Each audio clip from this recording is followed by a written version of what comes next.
पहले समझो तुम्हारे गुरु कौन है, उनकी उपासना क्या है, उनका भाव क्या है। गुरु का वर्ण ऐसे थोड़ी किया जाता है कि प्रवचन सुने, गुरु बना लिया और उनकी आज्ञा नहीं माननी, उनका मंत्र नहीं जपना, उनका भाव नहीं समझा, फिर गुरु किस बात का बनाया। अपने भाव की पुष्टता गुरु के भाव से।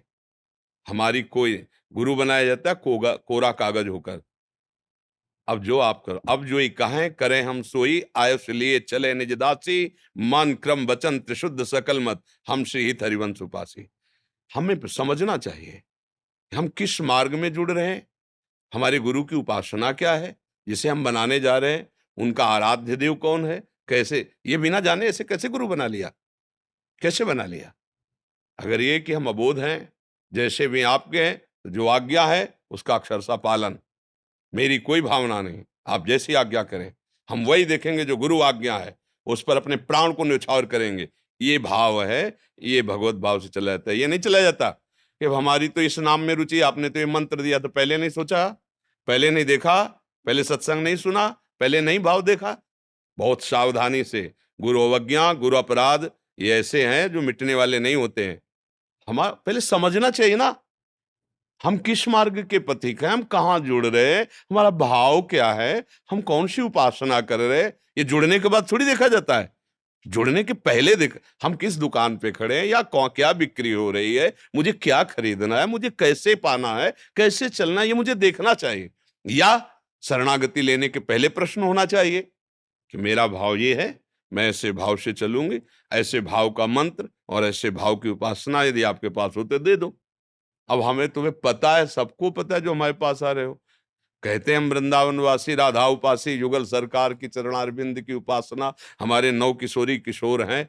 आप आए हो, क्या सुन के आए हो, क्या जान के आए हो, हमें क्यों माना, हमें गुरु क्या माना आपने, क्यों कहा।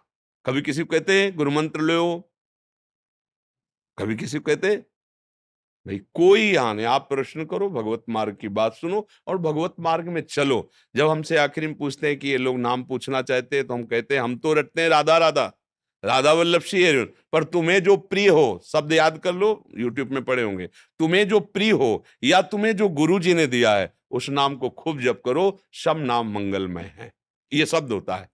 अब इसके बाद गुरु मंत्र लेने के बाद आप हमसे कहो कि हम तो अमुक उपासना और अमुक नाम, तो फिर हम, ये दंड दंड पाने वाली बात है, इसमें फिर अपराध बन जाएगा। ऐसे जुड़ने के पहले हम कई बार एकांतिक में और सत्संग में बोला है, सहसा किसी के प्रवचन सुनकर प्रभाव देखकर गुरु नहीं बनाया जाता।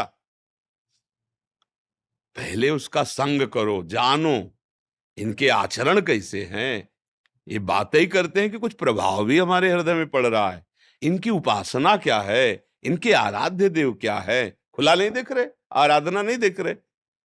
अब अगर ये बात समझ में आ गई कि हमें जुड़ना चाहिए, इसका मतलब आप चारों तरफ से देख लिए ना। अब जब जुड़ गए तो फिर अब तो मन वचन कर्म से भगवान जिस मार्ग में दे दिए, हमें उसमें चलना है। हमारे पहले से सब लोग प्रार्थना सुन लो, कभी हम किसी से नहीं कहते दीक्षा लो, कभी किसी से नहीं कहते कि बिना दीक्षा के तुम्हारा कल्याण नहीं होगा, कभी नहीं कहते। बात मान लो, कल्याण हो जाएगा।